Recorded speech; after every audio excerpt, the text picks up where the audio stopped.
Masachet Arichin, résumé du Daf Yud-Tet. Nouveau Pérec.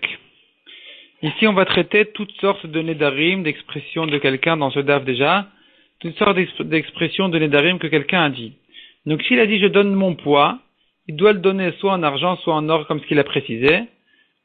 S'il n'a pas précisé, alors il peut donner de n'importe quelle chose qui est pesée, même si c'est du goudron ou quelque chose qui n'a presque pas de valeur, ou des oignons.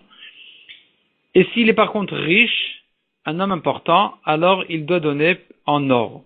La Mishnah ramène là-dessus une histoire d'une femme effectivement qui avait promis le poids de sa fille, elle a dû le donner en or. Un homme qui dit, je donne le poids de ma main.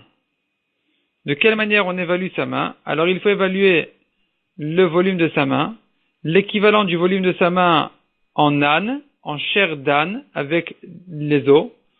On pèse l'âne, le morceau en question qui fait le même volume que celui de sa main, et c'est ça le poids qu'il doit donner.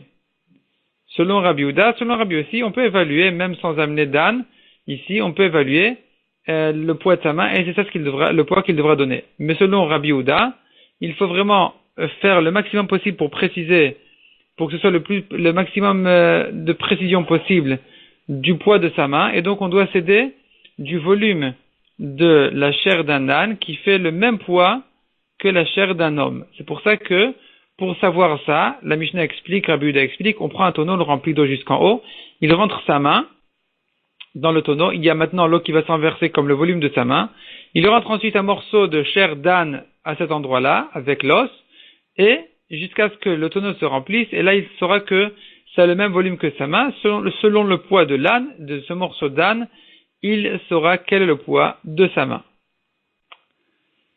La Gemara pose quelques questions de langage. Quelqu'un qui a dit je donne ma hauteur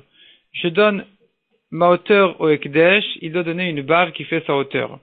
S'il dit je donne melo komati, comme la totalité de ma hauteur, ici il a dit un mot en trop, on a là-dessus une marloquette, est-ce qu'ici aussi il doit donner comme une barre qui fait une barre donc soit en argent, soit en or, comme ce qu'on a vu, s'il est riche en or, s'il a précisé, alors comme il a précisé, s'il n'a pas précisé même en n'importe quelle matière. Maintenant, simplement, s'il a dit ma hauteur, alors il doit donner une barre qui ne se plie pas, qui n'est pas flexible, une barre qui tient debout comme sa hauteur. Si par contre il a dit melokomati, la totalité de ma hauteur, ici peut-être qu'en ajoutant un mot, il a voulu dire, j'ai pas l'intention par là de donner une barre qui tient debout comme moi. L'essentiel, c'est que ça fasse c'est que la longueur de la barre soit comme ma hauteur. Mais ça peut même se plier, c'est pas grave. L'essentiel, c'est que de le mesurer comme ma hauteur. Et donc, on a une marloquette. Est-ce qu'ici aussi, il devra quand même donner comme une barre qui ne se plie pas? Ou non, ici, il peut se suffire de donner comme sa hauteur, même d'une barre plus fine que ça, qui peut se plier.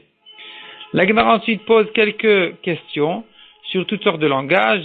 S'il a dit, Omdi Maou, qui veut dire comme ce que je suis debout, qu'est-ce qu'il veut dire par là? Est-ce que ça n'a pas de sens, donc il est pas tour? Ou bien ça veut dire une barre qui fait comme ma hauteur? S'il a dit ma largeur, s'il a dit mon assise, mon épaisseur, ma taille, on a toutes sortes de sfekot dans tous ces langages-là, toutes ces expressions-là, qu'est-ce qu'elles veulent dire? Ça reste tout ça en safek. La Gemara ensuite ramène la marloquette qu'on a vue, de quelle manière mesurer la main. Marloquette entre Rabbi Yehuda et Rabbi aussi. Est-ce qu'on évalue la main, ou bien on passe par la manière de peser le morceau d'âne qui a le même volume que sa main.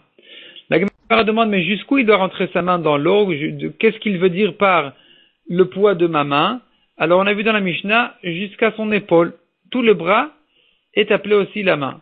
Et la Gemara ramène qu'en ce qui concerne Kiddush Adayim Veraglaim, les Kohanim qui devaient se laver les mains et les pieds, il n'avait pas besoin de se laver le bras aussi. Il devait se laver que la main et le pied lui-même, sans le bras et sans la jambe. Or ici, on a dit que la main, c'est tout le bras, la jambe, c'est jusqu'au genou. Répond la Gemara, effectivement. La main de la Torah, elle veut dire même le bras, comme ce qu'on a vu à propos de Tfilin. La main dans le langage des gens, c'est aussi le bras. C'est comme ce qu'on a vu ici à propos du Neder, que quelqu'un qui a dit je donne ma main, il doit donner jusqu'à son épaule. Et donc dans les Nedarim, on va selon le langage des gens, la manière des gens de parler. Par contre, à propos du Kiddush Adayim Veraglaim, c'est une halakha le Moshe Missinaï, une halakha qu'on a apprise, qui a été dite par cœur par Moshe Rabbeinu, qu'il ne s'agit que de la main jusqu'à la fin de la main, mais pas plus que ça.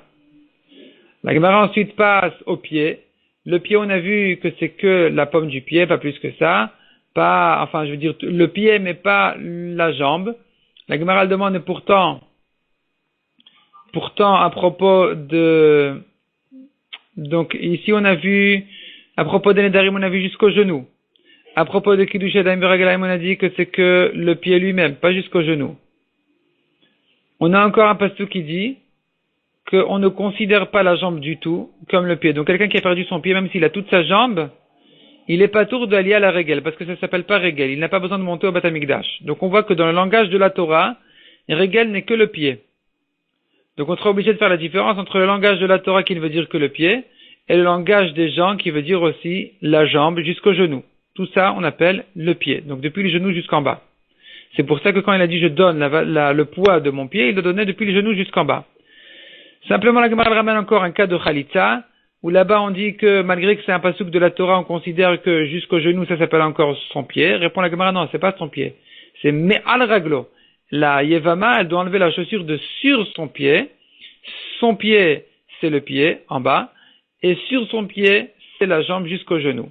Donc si il a perdu son pied, il a sa jambe, il peut mettre sa chaussure sur la jambe. Il peut attacher la chaussure à la jambe, mais l'essentiel c'est que ce soit en dessous du genou, pas plus haut que ça. Mishnah suivante, quelqu'un qui a dit je donne la valeur de ma main, on évalue combien vaut sa main, combien il vaut cet homme-là avec main, sans main, et c'est ça la différence qu'il devra donner. Et la Mishnah précise que ça sera la différence entre les Nedarim et les Rechin, que dans les Rechin il n'y a pas de Erer pour la main. Mais quand on parle de valeur du marché, alors il est oui chayav de donner la valeur du marché, même s'il n'a parlé que d'un membre qui n'est pas obligatoire pour la vie, qui n'est pas indispensable pour la vie. La Gemara explique de quelle manière exactement on évalue la valeur de sa main. Ensuite, la Gemara demande quelqu'un qui a déjà été évalué toute sa valeur parce qu'il a été endommagé et que le Badin a dû évaluer sa valeur pour savoir combien on est chayav de lui donner, combien le mazik, celui qui l'a endommagé, est chayav de lui payer. Et ensuite, il a dit je donne ma valeur au Beth Amikdash, au Ekdesh. Est-ce qu'il faut l'évaluer une deuxième fois ou pas? Sachant que pour le Ekdesh, il faut l'évaluer par 10 personnes. Et pour les Nezikin, s'il est endommagé, il suffit de 3 personnes. Alors peut-être qu'ici, il faut l'évaluer à nouveau. Peut-être que non. Et même si on dit que oui, il faut l'évaluer à une deuxième fois. S'il a déjà été évalué par 10 personnes et qu'ensuite il a dit Damayala, il ma valeur sur moi, est-ce qu'il faut l'évaluer une deuxième fois, oui ou non? Ça reste en safek. La Gemara, elle continue dans le daf suivant avec encore plusieurs autres sfekot qui ressemblent à celui-ci.